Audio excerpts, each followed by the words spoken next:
and lead a business, we must always carve out time to put our lab coat on and observe, reflect, think, and experiment. Why?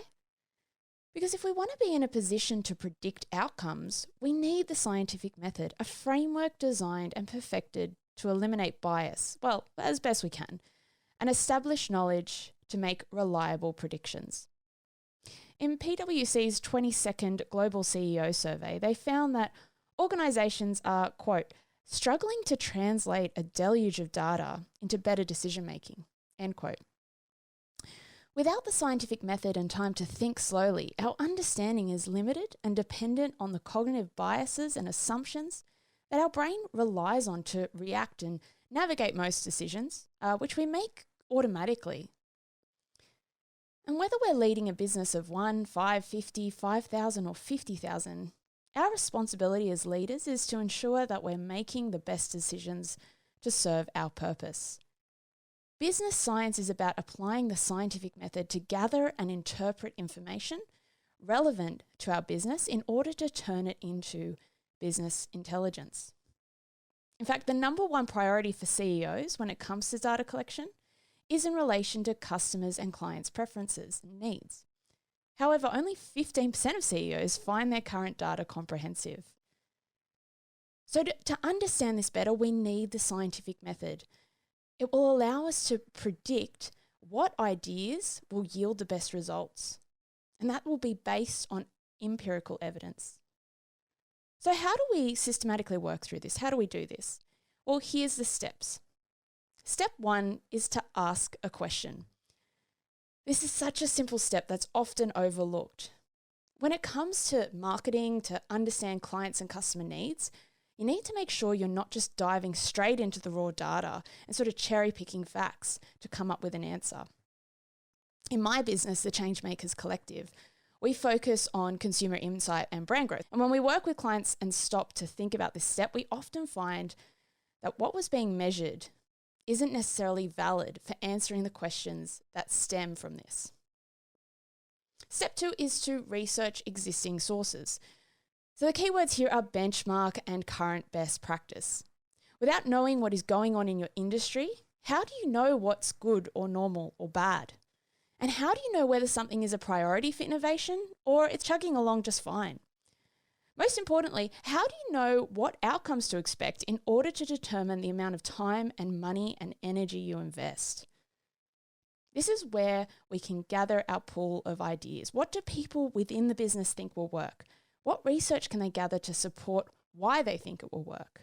We need to look at reliable information for what's happening out there in your industry. Step 3 is to formulate a hypothesis.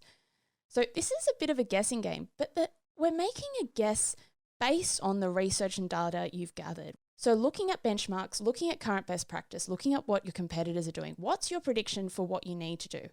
And what will happen as a result? What do you think?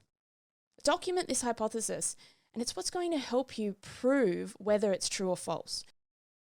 Step 4 is experiment. Design your experiment, record the results. Now, depending on what your question is and your budget is as well, there's all sorts of ways that you can go about this. You could be testing advertising on Facebook to find what content most appeals to your market. You could be running a beta test of an app you've developed. You could be trying out a new sales script. The key with any experiment you run is you need to have 3 things. You need to have an independent variable. That's what you're testing, like the new sales script or different email headlines. 2 is a dependent variable. That's what's changing because of the independent variable, like the number of sales made or the number of emails opened. And a control. And this is what you use to see if there is a significant difference between what you usually do and the new thing you are doing. And in business, we usually use baseline data for this. So for example, how many sales were made using the old sales script versus the new ones. Sometimes our data sets will be too small to determine whether there is what we call a statistically significant difference between our tests and our baseline or control. But basically what this means is the difference could be by chance, could be explained by chance, and we don't really have enough data to make an informed prediction. So we do need to make sure that we think about when this is appropriate and how much weight we put on the results of these experiments, especially when we're dealing with small numbers. Step 5 is to draw conclusions. So now we've got all this data, what do we make of it? Are there other explanations for what we observed during our experiment? Are there any confounding variables that we didn't consider? And how does this inform what we do moving forward? For me at the Changemakers and for my team, we're looking at how to attract and serve ideal clients. So we look at how the experiment we've run informs the related questions we established right at the beginning.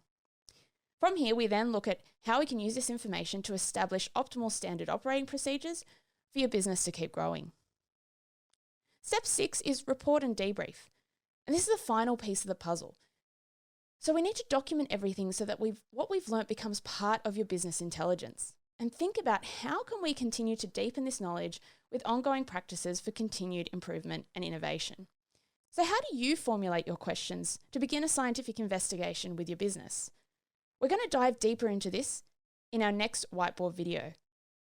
In the meantime, while you're waiting, you can also check out our brand diagnostic tool, which provides a detailed series of questions to help you identify opportunities to grow your brand using established empirical laws that govern best practices in marketing.